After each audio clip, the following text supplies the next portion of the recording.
All right, well, we'll get started. So good afternoon, everyone. Nice to see you. Hope everyone is staying warm in New York and even staying warm in Florida or wherever else you are. We hear it's a little cooler there than expected. And I hope everyone had a very, very happy New Year. And again, we're looking forward, hopefully, to a better New Year. My name is Joan Burvoy. I am the chairperson of OSARC. I'd like to introduce Susan O'Brien. Susan is secretary. Mark Lewis is acting vice chair. Did I get that right? Okay. He's somewhere. I got that right. That's correct. Yes, I always get that wrong in terms of vice co. Dr. Judith Lovell. Judith is a volunteer with the board. Is Colleen on? I don't think so. Um, I don't oh, see her yet. all right. Well, Colleen Cox is a consultant to the board, and Jay Wachowski. Jay is Ozark's rep to Comro. Rob Spencer, media director for OSA, and Megan Wolfsey, who assistant to Bob Krogan, but both of them, assist us with setting up, and getting these meetings going. So Hello. welcome. I'm doing a presentation. Excuse me? Oh, did someone say something? No, no, there was unmuting. It's okay. Okay. Um, okay, so oh baby, I'm so sorry. Um, okay, I'm sorry, got a little thrown off there. All right. Today we have Nicole Rizzi. Nicole is from the FDNY Fire Safety Education Unit. And that unit's mission is to convey and promote the importance of fire and life safety and to educate the public on the critical life-saving strategies focused on fire prevention. So, Nicole, welcome. All right. Good afternoon, everybody. I was about to say good morning as well. I get all turned around with the time. My name is Firefighter Nicole Rizzo. I've been a firefighter now for about 7 years. And when we're not in the firehouse, what we like to do is teach the importance of fire safety. If you can't prevent a fire, to plan for it, to know what to do during a fire, making a plan, and just again how to deal with everything all together. I do like to start off with a little bit of statistics. Last year, 2024, we had 80 fatalities due to fire. The year before that, in 2023, we had 107. So it's a little bit lower, but we haven't been over 100 in about 10 years. So again, fire does not discriminate, night, day, cold, hot. So we just want to make sure that we could try to prevent it. I do ask that you leave the questions to the end. If you feel like you're going to forget, put them in the chat and then we'll review. And then after the presentation, we'll open it up to question and answers for everybody for whatever they want to ask or questions or comments or whatever they need. So 3 main causes of fires in homes are cooking, electrical, and smoking. I like to knock smoking out because hopefully we don't have any smokers, but people still do smoke. It's very important if you smoke to go outside. If people insist on smoking in the house, either you smoke or you live with somebody that smokes. I'm sorry. Oh, if you smoke or you live with somebody that smokes or you have family members that come over for the holidays that smoke, and they insist on smoking in the house, put it out with water. You know that it's out. That cigarette ember can smolder for 2 hours if not properly put out. So make sure that you put it out with water because those embers could get stuck in between couch cushions or fall behind, furniture. When was the last time you pulled your cushions out and vacuumed them? I know I don't do it as nearly as much as I would like to. So that being said, that is the leading cause of fatalities in the 5 boroughs is cigarettes. So that being said, please be careful with that and be very mindful. Another big one is cooking. What fuels fire is oxygen. If you cut off the oxygen supply, the fire will go out. That being said, it would behoove you when you are cooking to have a lid that fits properly. Why? No air can get in. But I know growing up, I had the pan that just covered the egg, right? Or the big one, the big pan that went over, air could still get in. So if you do not have a lid that fits properly, what you can use is a fire extinguisher. Now, we don't want you to stand right over it because what would happen, it would splash back. We want you to stand at least 6 feet back and kind of cascade it in there. You can use this on a grease fire. If we're going to get to fire extinguishers in 1 second, I just want to talk about if you do not have a fire extinguisher in your home, what you could use for small grease fires is baking soda. All right, sodium bicarbonate. Sodium bicarbonate. The only difference is this is pressurized. So if you want very small grease fires, what you could do is sprinkle the baking soda on. That will extinguish the flame and that will put it out. Again, these are very small grease fires. If you have a big fire, please do not take the small baking soda and think you're going to throw it on there and it's going to extinguish the fire. We'd rather you just get out and call 911. Do we ever put water on a grease fire? No. Don't try to carry this over to the sink. That putting water, a little bit of water on it or the small amount of water that you have available to you will make the chemical reaction and it will get bigger. Firefighters can use water on grease fires because of the fact that we have copious amounts of water coming from our fire hose, but small amounts of water, that's going to make it get bigger. So no water on the grease fire.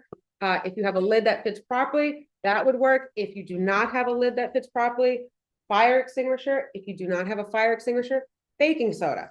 Again, be very, very careful with that. If you have a fire extinguisher in your home and you only have one, we recommend that you leave it by the front door. You never want to have to run into another room to go get the extinguisher and potentially put yourself in harm's way. That's why the fire department recommends that you leave it by the front door. If you have more than one, you could put them in whatever room you like. But if you only have one, please leave it by the front door. These are for, we'll get to the fire blanket in 1 second, Eileen. We were just talking about that. And I know you said you had to leave early. So I've been reading the comments as they've been coming along. So we'll get to that in 1 second. If you have a fire extinguisher, make sure that it's A, B, and C rated. You see A, B, and C.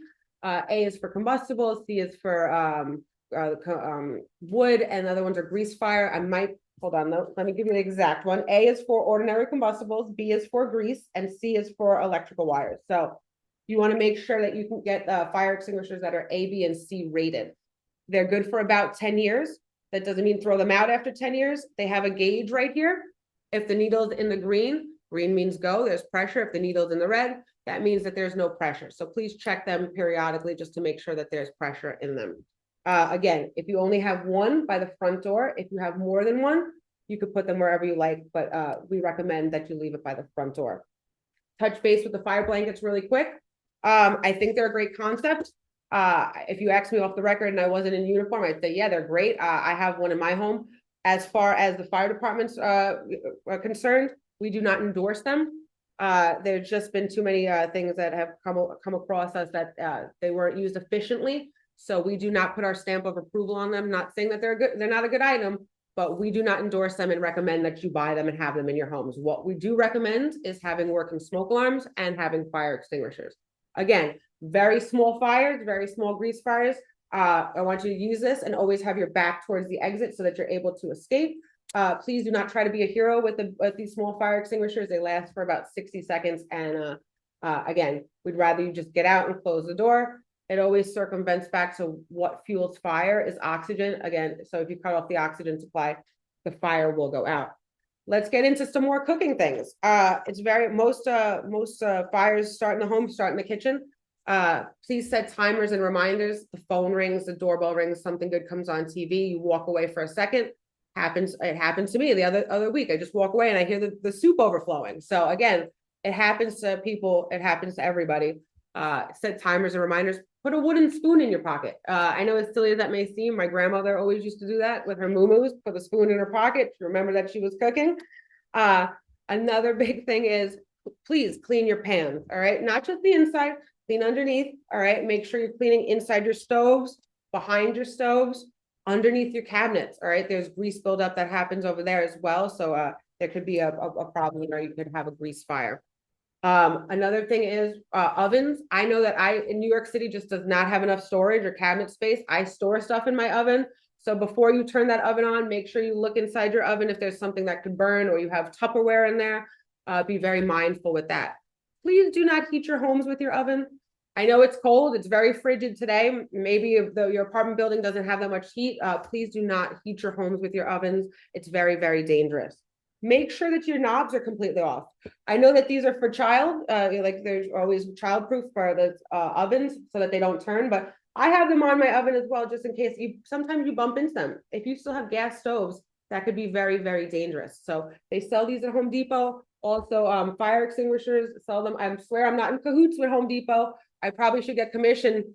Every time I mention their names, I would have a fortune right now, but any hardware store, Amazon, Home Depot, something like that, you can get these fire extinguishers or you can get these knobs to protect your ovens.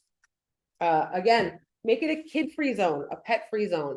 All right, you don't want the kids running around grabbing on the pots and pans, potentially starting a fire or burning themselves. So if this is my oven right here, and this is the pan, what's wrong with this? Please turn your handles to the back. All right, you don't want to accidentally knock into it when you're walking by, or if you know holidays are coming up, Easter's coming up, whatever holiday you celebrate's coming up, and you're cooking a bunch, you don't want to knock into the pan and potentially burn yourself or start a fire. It's very important with that. What goes along with making sure that you have a kitchen that's safe is smoke alarms. These do not go directly in your kitchen. They go outside your kitchen, all right? I know growing up, every time my mother cooked, these went off. They were going off because she was burning everything, okay? That being said, make sure that you're testing these once a month, all right? How are you gonna know if your smoke alarms work if you're not testing them once a month, all right? We cannot stress enough that working smoke alarms save lives. Fire department recommends that you have one in the common hallway, which is CO and smoke, and one inside each bedroom. It's not mandatory, but that's what we recommend. In a perfect world, everybody would have working smoke alarms that were one in each bedroom and would sleep with their door closed. I know if people have kids and stuff like that, they don't sleep with their door closed. I have stepkids where I don't sleep with the door closed in case I want to be able to hear. So that being said, smoke alarms, they should be testing them once a month. It used to be spring ahead, fall back.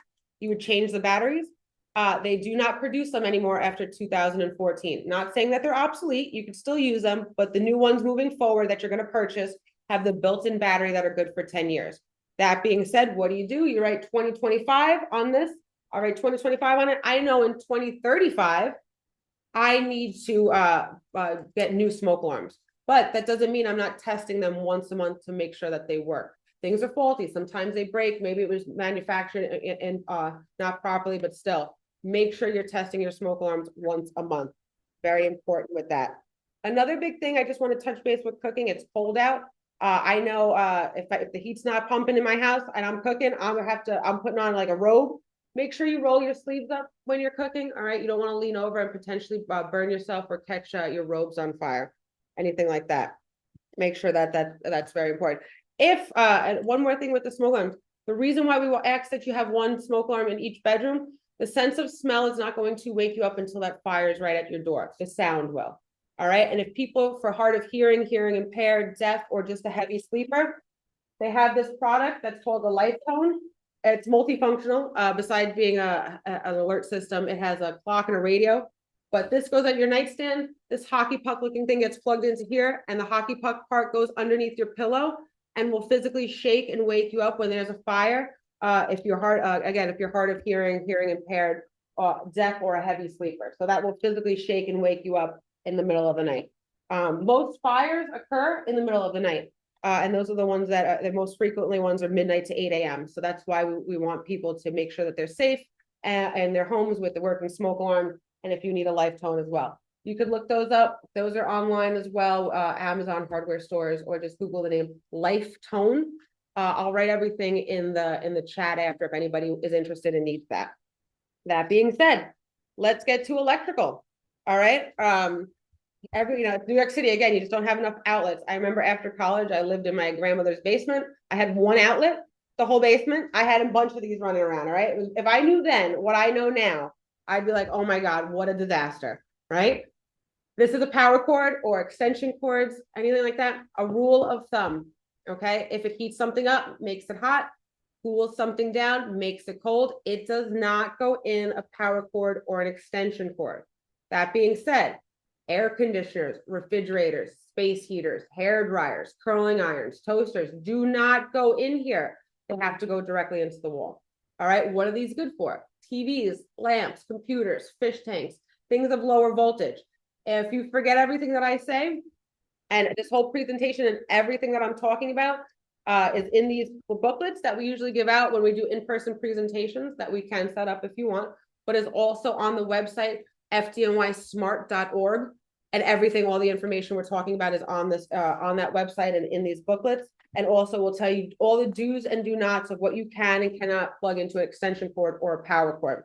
Also, please do not run your wires underneath carpets, behind furniture. Easier said than done. I have things running behind my bed as well. Take a look at them every now and again. If they're fried or they're frayed, please replace them. They're not meant to last forever. Please make sure that all of your electronics on the back right here, all of your electronics, whether it's TVs, computers, phones, outlets, extension cords, have a little silver sticker with a circle on it that says UL, stands for Underwriters Laboratory. That means it's been certified, it's been tested, it's a legit electronic.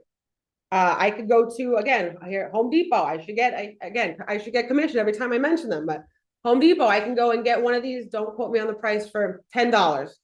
But I could go to Dollar Tree and buy 5 of these for $10. People are most likely going to buy the quality over, they're going to buy the quantity over quality.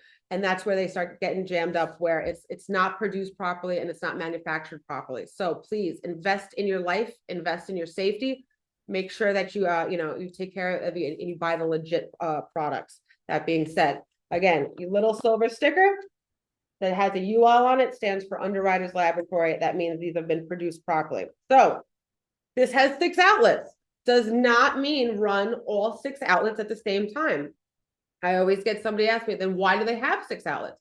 You can leave things plugged in, but do not run everything at the same time. I'll give you an example. At home, I have my TV, my computer, 2 lamps, and my phone charger plugged in right now. That's 5. That leaves me 1 outlet open, right?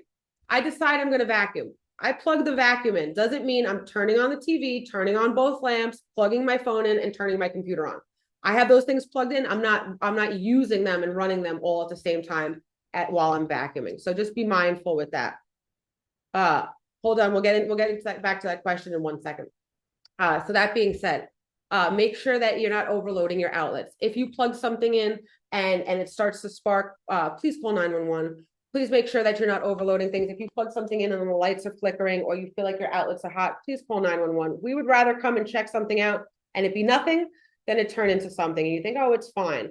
If you feel very unsafe, like with anything electronic or outlets or anything like that, the thing with that is it's scary is we cannot see what's behind the walls. And this is New York City where they're not going in, especially in older buildings, and changing all the wires. What they'll do is if there's a problem, they're going to piggyback it. They're just going to fix where the problem is and continue. And then the old wires are still going to be behind those walls. Firefighters, we love to break things. We do, but all for good reason. We want to make sure that if God forbid there was a fire in this wall right here, I have to follow that wire all the way around to make sure that it didn't originate on the other side of the wall. All right. Again, if you feel unsafe, please call 911, have us come and check it out. We'd rather check it out and it be nothing than turn into something. Candles. All right. That's another big thing. I don't know if anybody uses candles, but if they do, make sure you have the one with the lid that fits properly. All right. Again, if there's a fire, there's a flame right here. You put this lid on, no oxygen gets in it. What's going to happen? It's going to extinguish itself. It always will circumvent back to what fuels fire, oxygen. You cut off the oxygen supply, the fire will go out. But if you have loose candles running around, that could be very dangerous. I have these at home, but what I like to do is put a bowl with water. So God forbid, if it breaks or it cracks, it falls right into the water. But if you don't want to buy those candles, or you have the old ones like these, they have these new ones that are scented, that are flameless. Of course, this one doesn't work. I got one that doesn't work. I'm sorry about that. Usually there'll be a flame going. It looks very nice for the ambiance and it's scented.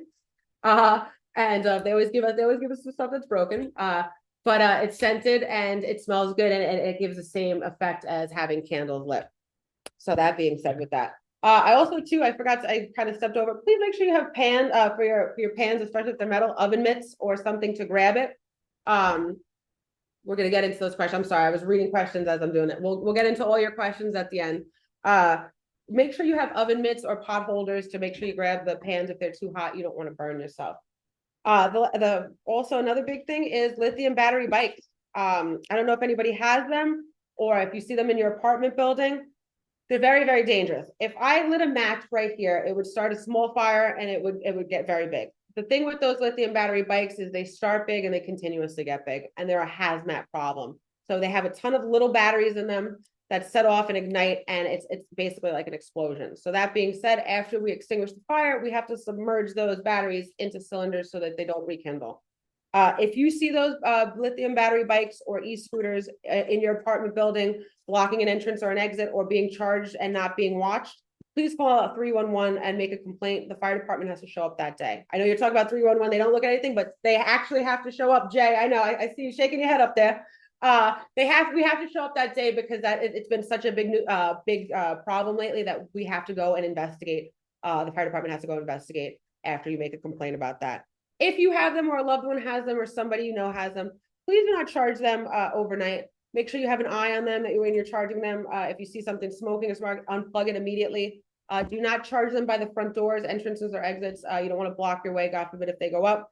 And also at room temperature, not too hot, not too cold with them. Again, they're very finicky.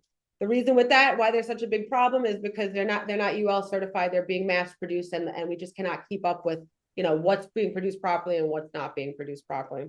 Which leads me to building types, which is the last thing I want to talk about. And then we're going to open it up to some questions. I know you got a bunch of questions or comments, and we'll take it from there. Building types is very important. All right. Knowing what building type you live in is important, but not just the building type you live in, the building you're in at all times. Maybe you go to your friend's house, or your family's house for the holidays, wherever you are, knowing if you need to evacuate or shelter in place. So that being said, again, on this website, FDNYSmart.org, which is great. You can go to the pamphlet, page 8. If we were in-person presentation, I'd have you guys be scanning with the QR code right there. But again, it's on the website. Whether you live in a fireproof building or a non-fireproof building. Fireproof buildings mean that the walls are made of concrete and cinder block. That means that it's very, very hard. It takes a lot longer time, or nearly impossible, for fire to pass through there. That being said, if there's a fire in your apartment building, in a fireproof building, but not your apartment, we want you to shelter in place. I know, as scary as that may seem, human instinct, your fight or flight jumps in. There's a fire, I need to get out. It's safer for you in your homes than out in those hallways. 3 big puffs of that smoke, you're going to be on the floor. And people hardly die from fire in a fire, they die from smoke inhalation. So that being said, fireproof building, if you live in a fireproof building and the fire is not in your apartment, you shelter in place. What do? You put a wet towel by the front door, block the smoke from seeping in. It's inevitable that residual smoke might seep in, but it's a lot less smoke than it's out in those hallways. You get to the furthest point in your apartment, call 911. We have firefighters in those types of fires that are designated to knock on each door. Is anybody in there? We'll let you know when it's safe to come out. Anybody in there? We'll let you know when it's safe to come out. And then when it's safe to come out, you guys come out. If the fire is in your apartment in this fireproof building, we want you to leave. We want you to close the door. What does that mean? It's only going to burn the contents in that apartment, and the fire is not going to spread. And it buys us time to come in there and extinguish the fire. That being said, of course, it's inevitable that residual smoke will seep out, but the fire is not going to spread. Fireproof buildings are your buildings that are your multiple dwellings, 7 floors or higher. Okay, those are fireproof buildings. Those were built with, again, cinder block and concrete, and fire does not pass through each apartment. Non-fireproof buildings are your private dwellings, your condos, your co-ops, and your multiple dwellings, 7 floors or lower. Dead giveaway on the 7 floors or lower on those multiple dwellings, fire escapes. If you have fire escapes on your on your apartment, that was put in as a second means of egress to evacuate. All right. So private dwellings, condos, co-ops, multiple dwellings, 7 floors or lower with fire escapes. That means you need to evacuate wherever the fire is. Those walls are made of sheetrock. Okay. The biggest thing right now is making a plan with your family or whoever you live, or if you live by yourself. Hey, you know what? You don't want to wake up at 2 o'clock in the morning, excuse my language, and say, holy shit, what am I going to do? You need to have a plan. Half the battle is knowing what to do, God forbid, if there is a fire, okay? And keeping yourself calm, cool, collected. If you live with somebody or you have family that's coming over, young ones, stuff like that, please let them know what the plan is and have a meeting point with them. The big tree on the corner, the mailbox, the bodega, something substantial, not, hey, we're going to meet at my car. All right, because that could be parked on the left one day and on the right the next. Knowing what to do and whether you need to evacuate or shelter in place. If you need to evacuate, how am I going to evacuate? What map out what you need to do. Again, knowing is half the battle. Help us help you stay safe. and that's why we have this program. That's why we have these presentations, to make sure that we get everybody on the same page on what to do and what not to do. And in those multiple dwelling buildings, please do not use the elevators. All right. People think, oh, that brings you to the fire floor. It doesn't. We have the key. It's a universal key for every elevator in the 5 boroughs that we need to use to get our men and our equipment up and down the stairs. If that's the case and you need to evacuate in a multiple dwelling, make sure you know if there's which staircase you're evacuating from. All right. And if you have those buildings, where make sure if the staircases for those doors are closed. If somebody's chalking them open, please make a complaint. Again, we want everybody to stay safe. There should be an evacuation plan and in your buildings if you live in these multiple dwellings, and your landlord or your super should have that available for you. That being said, so again, that's why we have this program. We want everybody to stay safe. We want everybody on the same page. And I hope everything that I said didn't get lost in transition. I'm a full-blooded Italian. I speak very fast. I apologize. I definitely feel like I slowed it down a little bit, but again, everything that we like to do these in-person presentations, just because it's so much harder sometimes just looking at the screen and not being able to be like, hey, what fuels fire, and people and going back and forth, but also having these booklets in front of you, because everything that I've talked about is in these booklets. Fire safety for kitchens, smoking, electrical, knowing what building type you're in, evacuation plans are all in this, but it's also on the website on fdnysmart.org. Literally everything I went over 10 times because they write better than I speak. So, and the fire department teaches you what to say. So that being said, I'm going to open it up to the questions. I know that we had a bunch in the chat. So Nicole, what would you like me to do? Because usually what and I apologize, we didn't review this in advance. We usually ask people to use the raise hand function, and obviously we know that some people like to prefer to put it in the chat. Do you want to? I typically call on the people with the raised hands, and then usually someone else, Susan, checks the chats. How do you want to do it? That works. Whatever you tell me. You tell me I'll answer any question you guys need.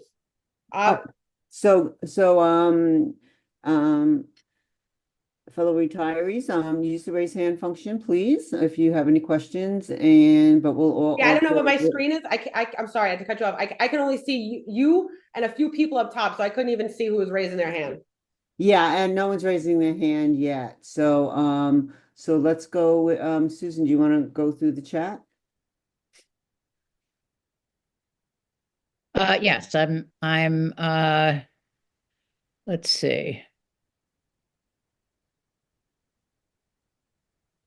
What about, so here's one. What about ETL? That's E as in Edward, T as in Thomas, L as in Larry, rating instead of UL? Those ratings are okay as well. But we what the fire department wants you to do is make sure that you have the UL sticker on your like extension cords or your power cords and stuff like that.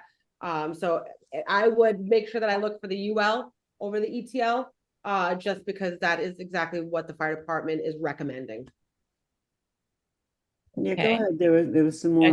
Okay. That was by Susan Fine. Next, Roseanne Levitt is asking, aren't polarized plugs required in all apartments regardless of rent status? Are all polarized? See, that is a question I'll have to ask my captain. I'm not 100%, and I don't want to give you the wrong answer on that one. So what was that question? Hold on one second, because I'll text it to him right now. What was that question?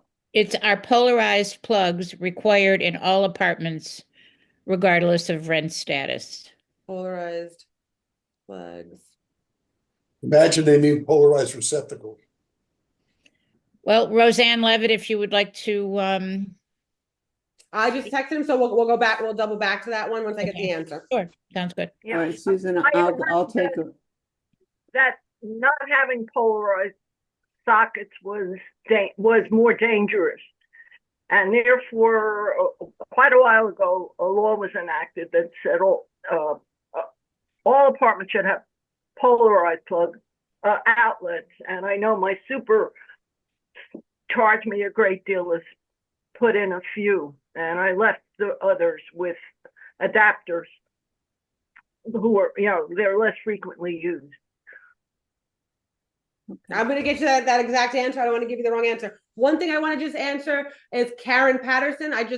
She was absolutely correct. We never talked about how to use a fire extinguisher. They have an acronym. It's called PATH. PASS is where you pull the pin. A is for you aim. The first S is for you squeeze. And the second S is for you sweep back and forth, always at the base of the fire, never at the flames. Thank you, Karen. Okay, Bruce, unmute yourself.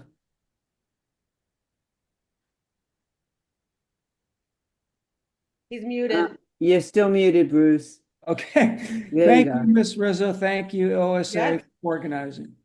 So we've been kind of grappling with this e-bike thing. Right now, we only have two. Okay. Right now, we require them to, all the equipment, they have to show us the e-bike. It has to be UL, just the charger, the bike.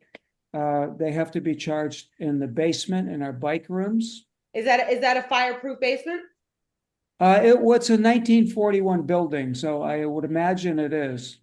How many floors? 6 floors. 6 floors. So that 6 floors is a non-fireproof building. Just on the fact anything under 7 stories is non-fireproof.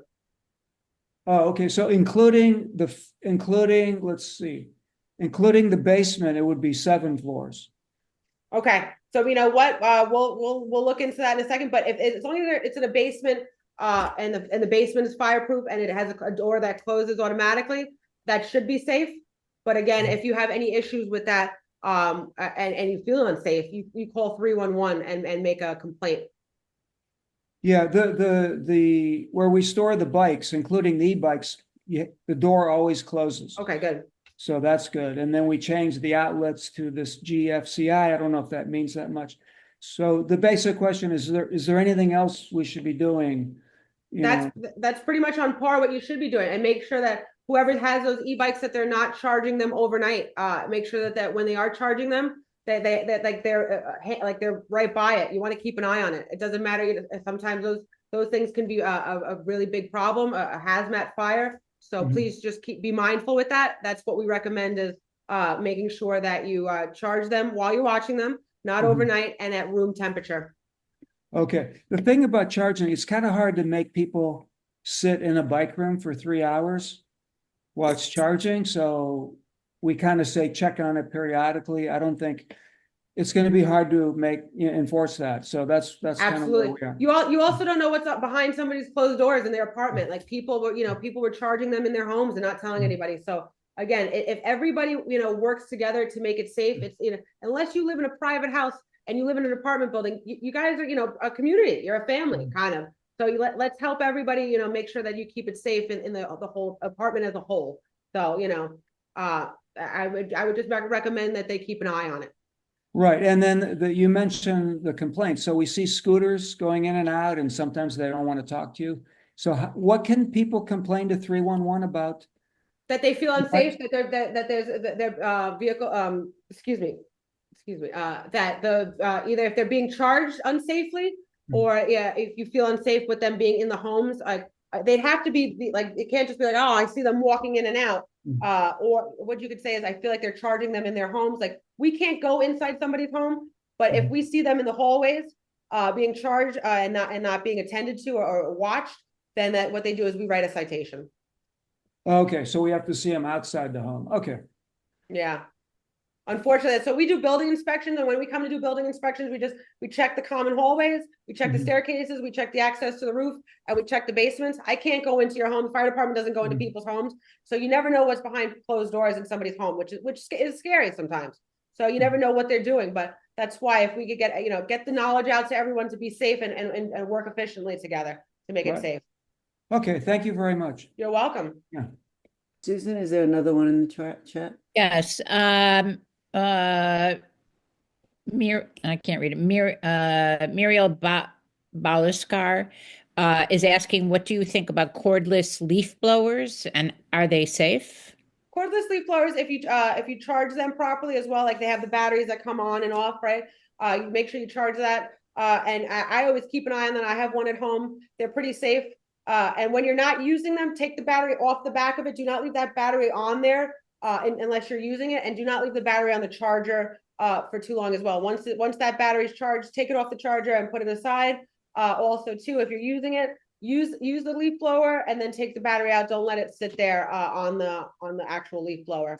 just to make sure. Listen, I'm neurotic. I'm a firefighter. My husband's a firefighter. I unplug everything when I'm leaving the house. So I'm just telling you tips on what I think is safe as well as what the fire department recommends. Okay, great. Thank you. Thank you. Should I keep going, Joan? You know what? I'll call Mark. Oh, unmute yourself. Just those fire blankets that you talked about a little bit, can you explain how they work and why they're not recommended at this point by the fire department? Well, I can't really talk about, unfortunately, through the presentation also because it's being recorded, I can't really talk about how they work because then people are going to say that I told them how to use it, unfortunately, but the fire department does not recommend them or put their stamp of approval on them because we haven't been able to test that everybody's available and accessible to use them.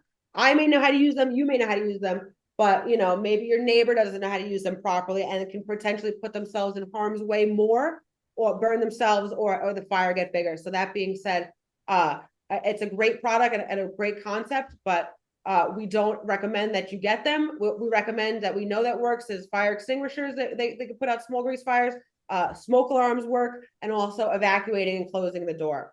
So I'm sorry, I can't talk to you more about it, but what you can, you can go on the FDNY website and it'll tell you more reasons why we don't endorse them. But I don't want to start going on a tangent and then be like, oh, well, Firefighter Rizzo told me that you're supposed to use it this way, So unfortunately, we can't, get into it too much, but the fire department just does not put their stamp of approval on it. Maybe in the future, once they work out all the kinks so that everybody could use it with 100% efficiency, then they'll be able to put their stamp of approval on it. Okay. Susan. Thank you. Susan, the chat. Okay, one quick thing and then a longer one though. So the quick is, can you get the booklets, the FDNY smart booklets by calling 311? No, unfortunately you can't, but the booklets are online, the whole booklet, like everything, from front to back at the actual booklet, you just go on to FDNY's, fire safety, and then they'll show you the booklet and it's in every language. Okay, wonderful. Thank you.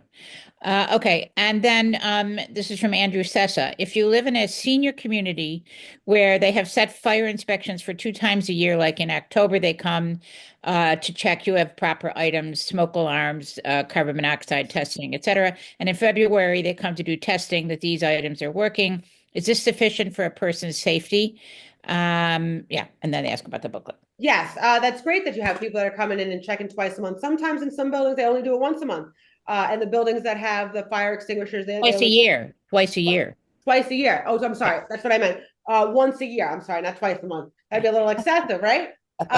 Usually some buildings, they only do it once a year. So that fact that they do it twice a year and in the different changing of the seasons is actually very good. And that would make me feel safe in that apartment building, having them come and do an inspection to make sure everything's, up to par, copacetic. So yes, I think that's great. I think it's a great building that you're living in. Okay, thank you. Yeah, I'll take Andrew Mason. Yeah, just something about the grounded plugs. I think you mean the grounded plugs, polarized plugs. I think you mean grounded plugs with grounded outlets with a third hole in them. Okay. I just asked my captain just to see when he gets back to me. So before this is over, we'll make sure we get that answered. Okay. Anything else, Andrew? Oh. Yeah, that's fine. Okay. I'll take a Gladstone.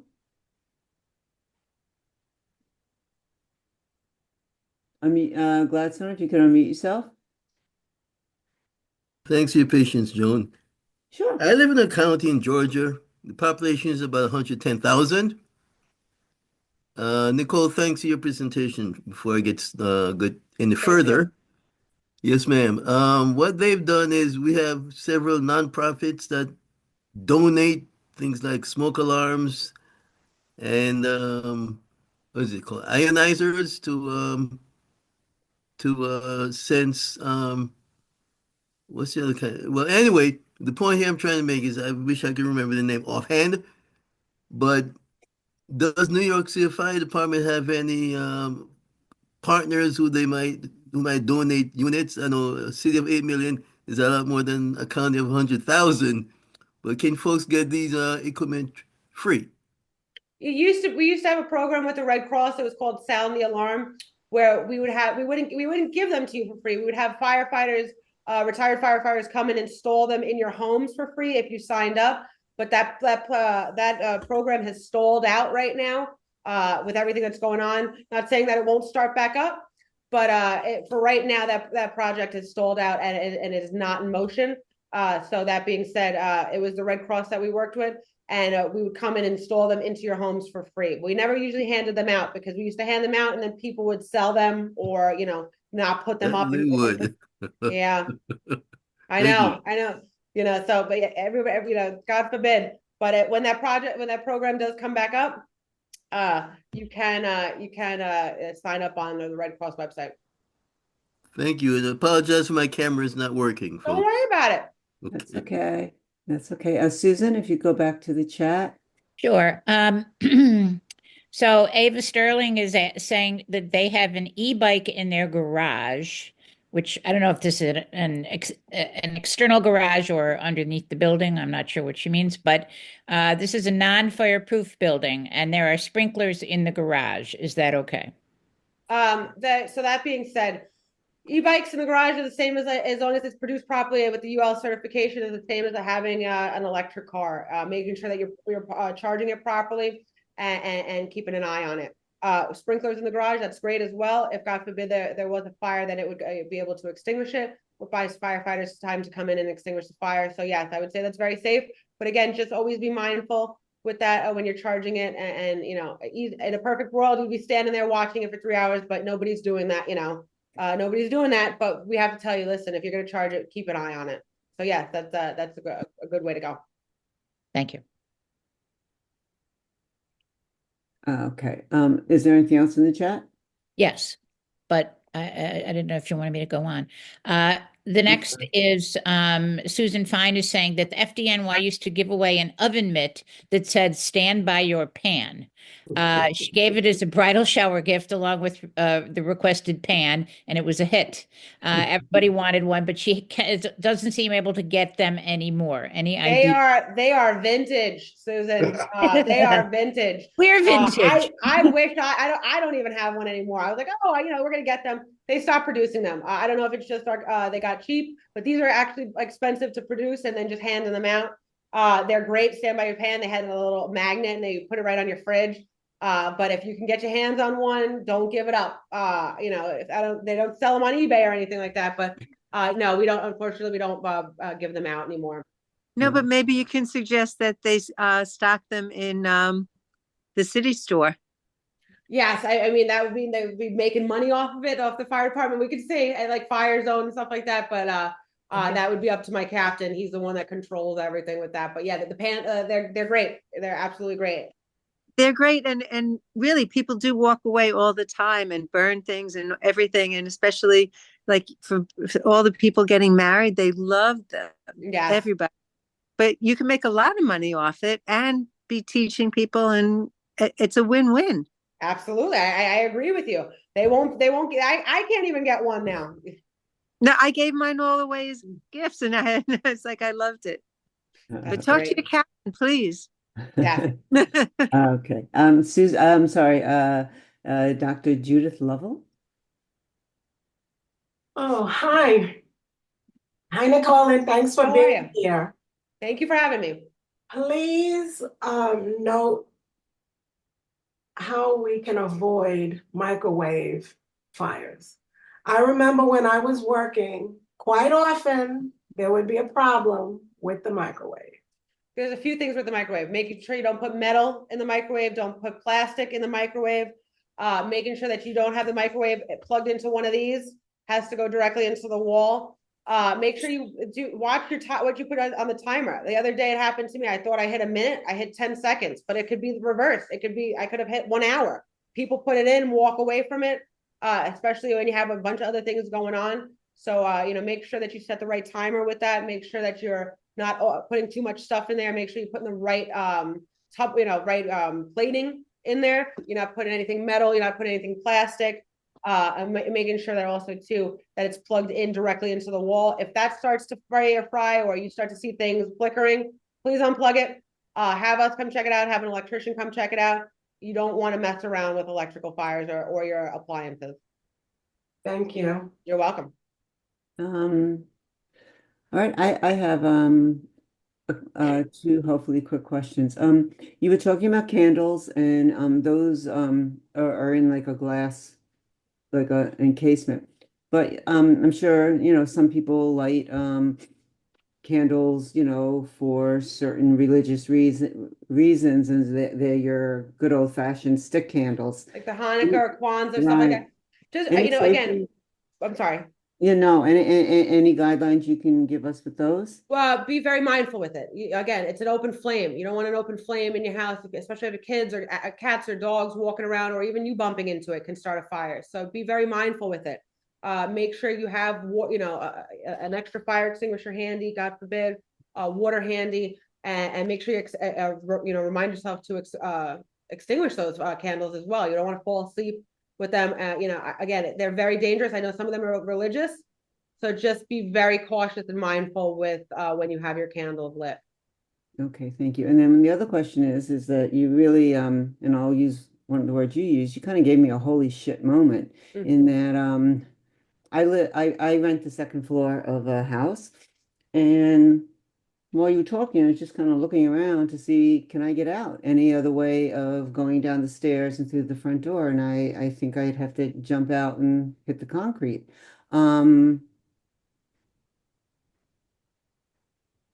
I don't know what to say. Thoughts? So that if you're on the second floor, what they have is another thing that the fire department does recommend, but we don't really talk about it, touch base with it as much as we probably should, are those chain ladders, the kiddie ladders. They're like a hook. It's KIDDE, kidda, ladder. Yeah, I always say kitty, and my captain's always like, you're pronouncing it wrong. But I always pronounce things wrong. That being said, they have those ones that are good for second floor windows where they're chain linked, and you put it, it's a hook that hooks on right onto the windowsill, and you're able to evacuate that way as well. Another big thing that I forgot to talk about, which is please declutterize your house. Make sure that there's no clutter, blocking the entrance or the exit or your staircase.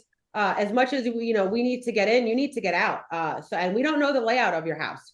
We don't know what's going on behind those doors. I mean, we could, put together if we, blueprint of what the building might look like, but I don't know, what you got going on in there. And again, we need to be able to get in and get you out and extinguish the fire, and you need to be able to get out efficiently as well. So that being said, please make sure there's nothing blocking your hallways, or anything. If you have a sky roof or a sunroof or whatever, access to the roof, anything like that, please do not have anything blocking those stairs. Anything on your stairs or blocking the entrances or the exits to your apartment or to your homes. And can I reach out to my local fire department and ask someone to come in and look to give me guidelines? Or... If you I mean, again, we don't go into people's homes or how to evacuate. That's mainly up to you to come up. That's why we have this on. You can go on the website. So on the website as well, FDNYSmart.org. It would be on page 8 of this booklet, but it's also on. We have a thing. It's a QR code you can scan, and it's it tells you if you're in a fireproof building, a non-fireproof building, whether you need to evacuate, shelter in place, and they have evacuation plans on that website as well.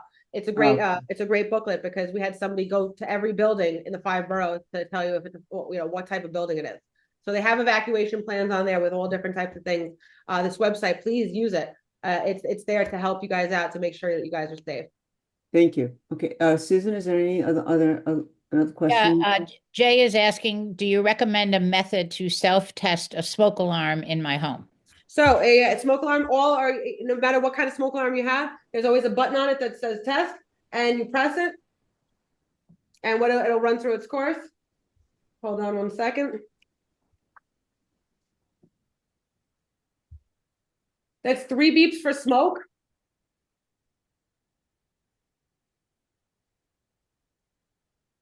Oh, they didn't give me the combination one. I'm sorry. I apologize. I thought this was the combination one down here. Again, they give me the old stuff. It's 3 beeps for smoke. It goes beep, beep, beep, and then 4 short beeps, deep, deep, deep, deep for carbon monoxide. And it'll do that twice like it just did, and then it resets. So what you do is you grab a broomstick, You hit that button, let it run through its course. It'll go beep, beep, beep, beep, beep, beep, and then it resets. That's how you know that it's working. If you have one that's just beeping every now and chirping every now and again, it's either the batteries if you have the older ones or it's faulty. If you have ones that just go off, please always check them, get new ones, make sure that they work. We cannot stress enough that working smoke alarms save lives. Okay, thank you. Annette, if you could unmute yourself. You talked about heating units, but are units that are air purifiers the same, need to be plugged directly into the wall, or can you put them in a power cord? You can put those in a power cord. Anything that heats something up, makes it hot, like washer dryers, space heaters, toasters, anything like that, or anything that cools something down, refrigerators, air conditioners. Those have to go. They pull too much power. They have to go directly into the wall. Air purifiers, fans are fine too, even though that's just circulating the air, stuff like that. Those are good for power cords. You can use those as well. But again, if you feel unsafe about anything, you go to FDNYSmart.org. It has a list of everything you can and cannot plug into extension cords or power cords. A list there for everything, just to keep everybody safe. Thank you. You're welcome. Are there any other questions in the chat, Susan? Well, there's a very long explanation by Augustine Montalvo about the difference between ETL and UL and polarized plugs versus grounded plugs. I don't know if can you see this? Nicole, can you see that? I mean, is it something worth having a broader conversation? Well, it's in the chat. Everyone could, that's definitely on point. Thank you. And because my captain has not answered me back. But that being said, polarized plugs, if somebody was asking, should be they're mandatory. You should have outlets and safe outlets no matter where you live. What type of building you live in, what type of apartment you live in, whether you're renting, whatever it is. You should have safe outlets. And if you do not feel safe, again, you call 911, you call 311, and we'll come in and do an inspection. Okay. Okay. I think, Annette, did you have another question? No. All right. I think that, are there any more questions? No. Nicole, thank you. Thank you so very much. Thanks It for was having really me. just Thank a you. great presentation. And you can just write an email saying how awesome I was to my captain, and then we'll do this again. Or we could do an in-person one as well. Okay. Oh, definitely. Do we have his? I'm not sure how I would do that. Just write back to the people I've been writing to. Yeah, that's it. If you want to, if you want to just schedule an in-person presentation, we can do something with that as well, and we'll make it work for you. You let me know what day. But I mean to give you credit. Oh no! Oh, don't worry. Yeah, I joke around about that. If they'll end up sending you something asking how I did, and and you say that she was awesome. I only want to speak to her from here on out, and that's it. All right. Okay. Tell your Thank you captain guys we'll meet so you much. at Everybody Fallon's. Thank stay you. safe. Take care. Thank Thank you. you so much. Okay. That really was a terrific presentation. Thank you for coordinating that, Susan. And she was just, vibrant, a great personality. Okay, Jay, Comro report. Comro, good morning all. Comro was this morning, it was a very lengthy discussion with Dick Gottfried, Richard Gottfried, who was a retired New York State Assemblyman. I think he was in the State Assembly about 30 years. His major issue for many, many years is the New York Health Act. What the New York Health Act, in a word, is single payer administered by the state of New York for every resident of the state of New York. I can't go into the weeds about the ideas for funding, the ideas for coverage, but the idea is that instead of us having our current health plan or anybody having a current health plan who works in the state, you'd be covered, I guess, sort of like Canadians or Europeans are covered. Everybody gets covered. One payer, the doctor doesn't have to worry about negotiating with idiot insurance company representatives and AIs. They get paid, they do the service, and you go home happy. The point he made, and he was in the state assembly, state government for 40 years. He's a retiree like us, working under 6 governors. Right now, his estimate, based on the Bill's research, that 60 billion, that's with a B, $1 billion of healthcare expenses are wasted in New York State every year. $60 billion goes to insurance companies, not for healthcare. It goes to insurance companies, overhead, executives' limousines, their girlfriends' apartments on the east side, and advertising and events and all the stuff that they spend money on. $40 billion in waste, and this whole program would cost $20 billion less, and give everybody basically health care, and it would of course have to be paid for with a income tax surcharge, which again would be a graduated income tax. It's got pluses and minuses. This hasn't passed, particularly my feeling is because the major labor union organizations are against it. I think they're against it because I think the major labor union organizations are very, very, very conservative and don't want any changes. Particularly, again, just because they're the big gorillas, the UFT and DC 37. They got their own thing. They don't want to mess with anything, and they don't want to, I don't know, shed wealth. I don't know what's the word. That's basically it. I urge everybody to read up on the New York Health Act. Eventually, it's going to happen, whether nationally, maybe in 4 more years, who knows, or in the state. New York State has always been a front runner on social legislation, going to minimum wage and child safety and a million other things. It seems everything comes from either the West or the East Coast towards the middle of the world. The other issues about retirees and retirement, it's a new year. We all got the love letter from our health plan, senior care, that there's a $15 copay per visit, not per individual item, but per visit.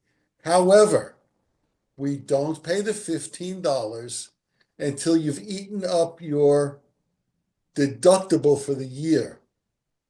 Now, the Medicare deductible, Part B deductible this year is $257. So after that is completely eaten up, then if the doctor asks you for $15, negotiate with the doctor. Well, keep all your receipts, all your paperwork. Don't just hand over cash money to the receptionist and walk away. There are still court cases out there. God and the Supreme Court only know what's going to happen with them, but there are still cases being adjudicated that may affect it. So, what's it to just stick everything in a folder? Again, it's a $15 copay per visit. We're very clear about this. If you go to the ophthalmologist and they give you 3 different lab tests plus a visit with the ophthalmologist, that's 1 visit. However, if you're lucky like me and have to go for radiation because of a 9/11 cancer, and you have to go for 40 consecutive days, that's 40 separate visits. And that's how the insurance company interprets it. Again, this could be subject to change based on the judge's rulings. There are more court cases in the works. If Bob Pfefferman is here or somebody else who's at some of the meetings, I'm not that familiar with them all. But stay on top of the websites, and Rob is great about putting everything on the website that he knows. Thanks, Rob. Joan, that's all I got. Thank you. Everybody stay warm. Yeah, thank you. Okay, so tagging on to that, the health insurance update, to reiterate what Jay said, copays began January 1st. I would but actually I did not realize, and thank you, Jay, was that they can't, what you said is they you don't begin to pay the copay until you've met your deductible. That's the written instructions we've gotten. Okay. All right. I didn't know that. And actually I did pay a copay. And yes, to reiterate that keep a file. That's what I'm doing. I'm keeping a file, the receipts. The second item is that there had been some discussions about Memorial Sloan Kettering and Anthem Blue Cross Blue Shield. So it seems that and I'll read this. We're pleased to share that Memorial Sloan Kettering has reached a new multi-year agreement with Anthem Blue Cross Blue Shield effective January 2nd, 2025. This ensures that Anthem members will continue to have in-network access to MSK care, including hospital, outpatient, and physician services. This agreement secures uninterrupted access for Anthem members, including those on Medicaid and the Essential Plan. Okay. Oscar, I have two more things to report on, but Oscar, you have a question?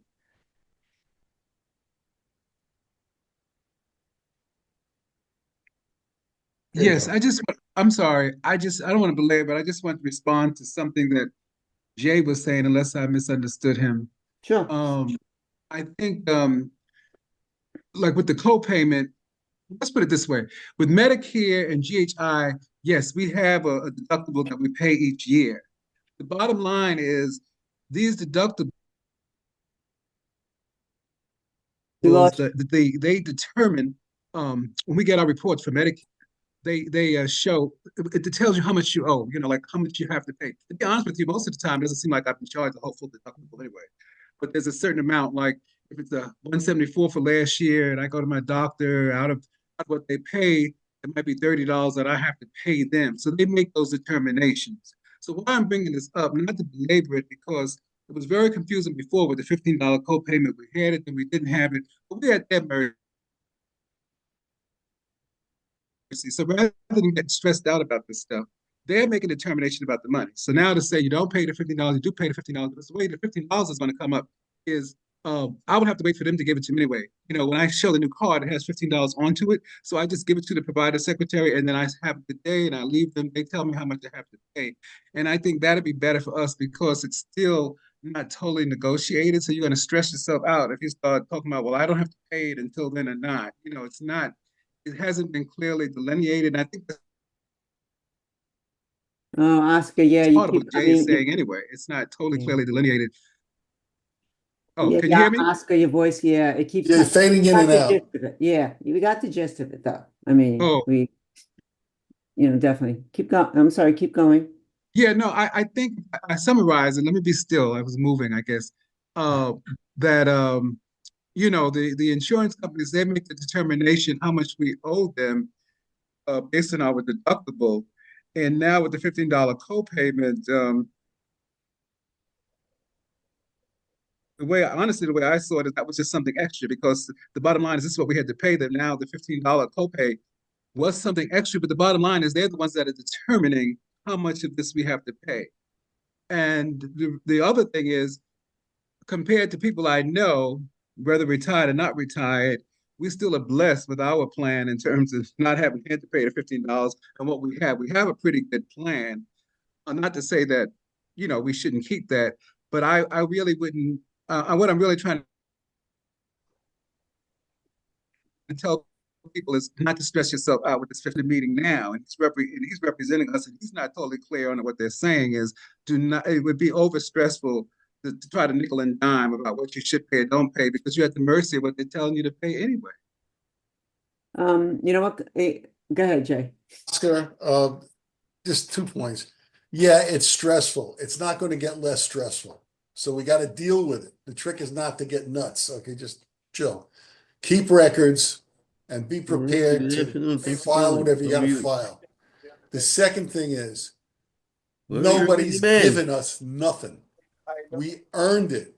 Our predecessors back in the 1960s fought like hell to get these medical benefits, and they guaranteed them to us. And we're idiots if we give them up without a fight. And that's the bottom line. So that travel emergency mean you can't leave the state? Or employees Wait. can't go on vacation? Wait. We have We're getting over talk. Yeah, we're having some over talk. Who's talking? 1 second, Mark. Oh, wait, Okay, You're breaking up. what he said, what they said You said was, we have something, then you broke up. wait. Mark, wait, I was- apologize. Wait one second. It's just that someone else is talking and I'm trying to figure it out. Okay, for a little bit better now, yes. Yeah, so who's talking? Who is that talking? can you mute everybody, Joan? Rob can. And Rob is muted. We're okay now. Okay. Just muted Oscar. Even Oscar Joan, he was unmuted. Okay. All right. Thank you. I'm sorry. So go ahead, Mark. Unmute yourself. Unmute yourself, Mark. Mark, unmute yourself. Mark, you're muted. Okay, Okay. am I unmuted now? Yes, you Yes. are. Go ahead. Okay, I'm sorry. What they said is wait till you get your statement and then pay the copay. Don't just pay it at the doctor's office. Wait for them to get the insurance statements, and when after they are paid by the insurance company, then they could send you a statement saying this is what they paid and this is what you owe. Okay. I mean, And that's then, fine. and then pay it. I think that, everyone should make their own decision in terms of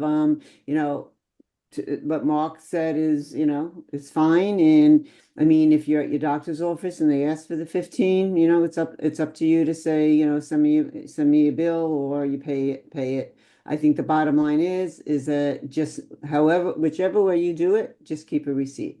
That's the bottom line. Again, you have to really make the decision on how you wish to pay it. Again, upfront or waiting for a bill. Okay, I'm going to finish making the report and then, we'll take any more questions. So, and I'm going to read this is that, so, there's like multiple lawsuits, like Jay said, it gets a little confusing. So there was this is like one of the original lawsuits where when it was it was before Aetna, it was with the Alliance. And this was where the city was saying we could stay with, if we wanted to stay with Medicare and GHI senior care, we would have to pay for GHI senior care. I think it was like around $200 a month. So that's been going, Marion Pizziola's group, Pizziola's group has been winning every court case about that. And the city appealed it and the city lost. So to read, and that was on December 17th. On December 17th, the New York State Court of Appeals, the state's highest court, handed down a 7-0 unanimous decision in the city's appeal of lower court decisions that section 12-126 of the Administrative Code requires the city to cover the cost of any health plan provided by the city to city employees and retirees. So the bottom line is that 3 years ago when we were given that option, they and again, nothing ever came through with that. There've just been so many, lawsuits, is that the city couldn't charge us to stay on GHI senior care. So that's another win for the retirees. Another lawsuit was about the nuclear option, which was then when after the Alliance backed out, and so Aetna was selected, and that was our only option, was Aetna. We didn't have an option to stay in original Medicare and GHI senior care. We would have to go out on our own to do that. So the nuclear option of Etna, which the city had lost, is apparently, but they're appealing apparently sometime in May. There's no date yet, but that's going to go to court again on appeal by the city. So that is my update. Not my update. That is the current update. Oscar, do you have your hand is up? Yeah, I just want to say, just for clarification, I just want to say, no, I totally appreciate, Jay, what you were saying, and I said,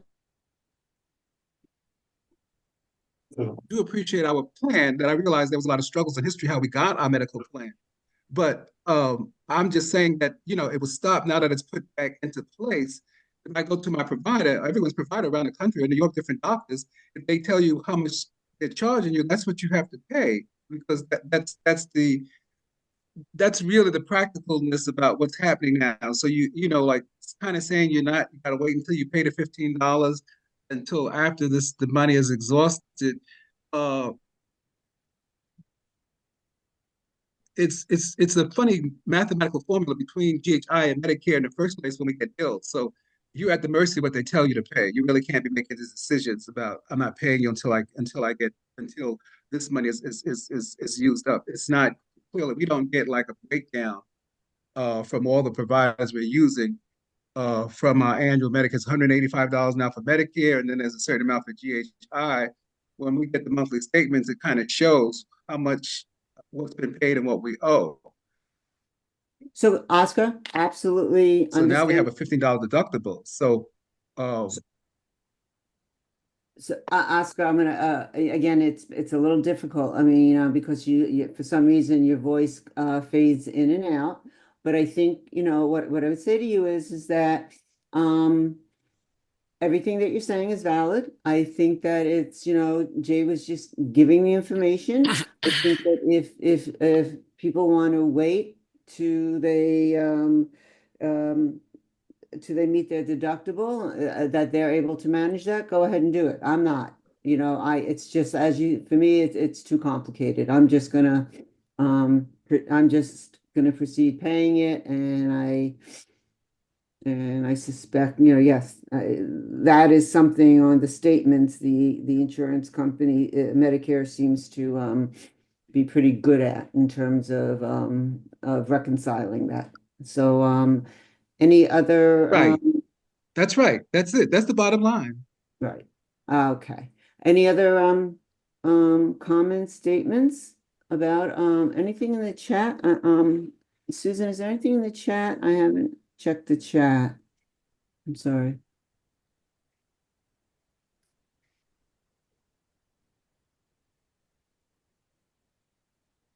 Ah, yeah.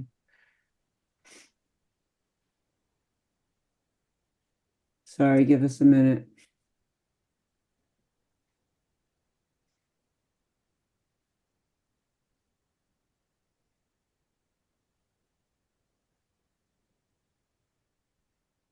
Sorry, Susan.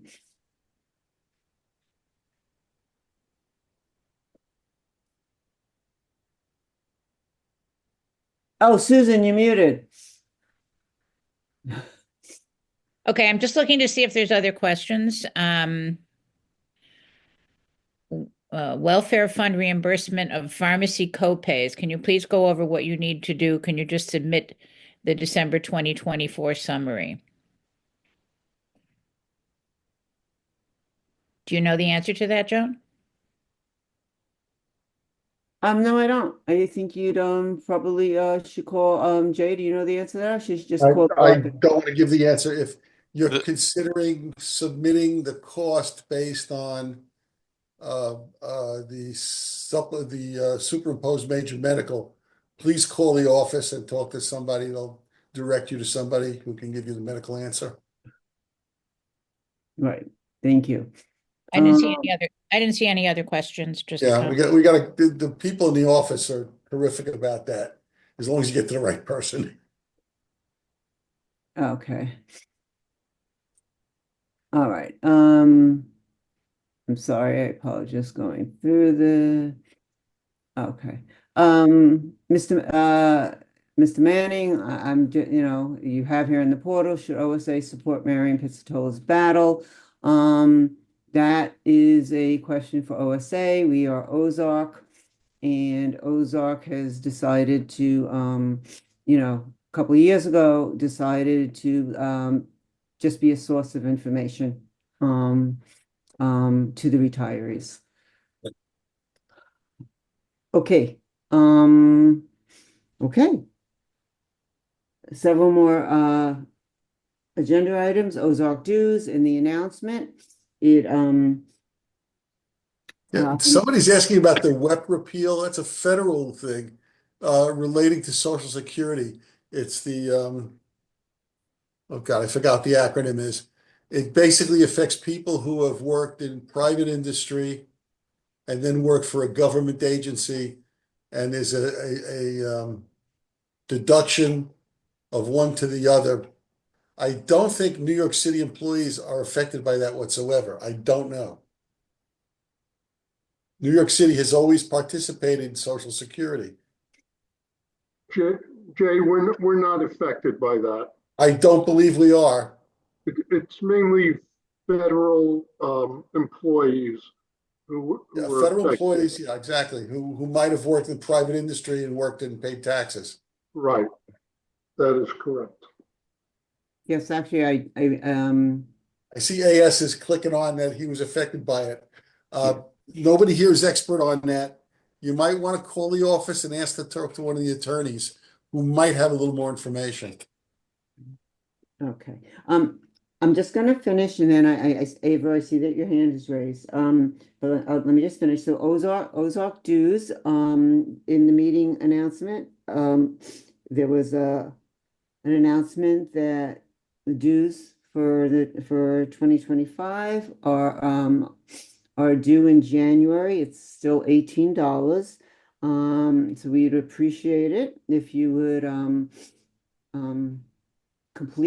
print out the form and send your check to OSA. Unfortunately, they do not have a vehicle for us to pay by PayPal, Venmo, Zelle. So it still has to be by check. What's coming up for Ozark is in February, we're going to have a presentation by Stony Brook, Stony Brook, I don't know if it's a research center or something, just Cancer Research Center. Cancer Center. We're going to have a presentation about cancer, and particular to prostate cancer, which affects so many men, and breast cancer that affects so many women. And then in March we have a presentation from the Alzheimer's organization from New York about difference between Alzheimer's, dementia, and also a little bit more specific to early stage memory loss. That will be the presentation. April, we are looking at having our first meeting in the office, but we will get to that. We'll talk about that once that's firmed up. And right now, May, we're looking at possibly the World Trade Center Fund. So that's really it on the table for now. So Ava, please unmute yourself.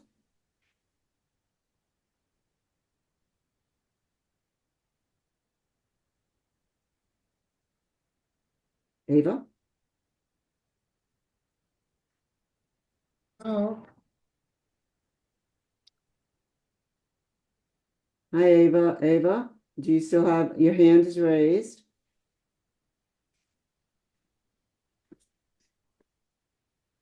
All right. And I'm sorry if Ava, unless you want to put your question in the chat. Okay. All right. I'm gonna call this meeting to end. Thank you all very, very, very much for attending.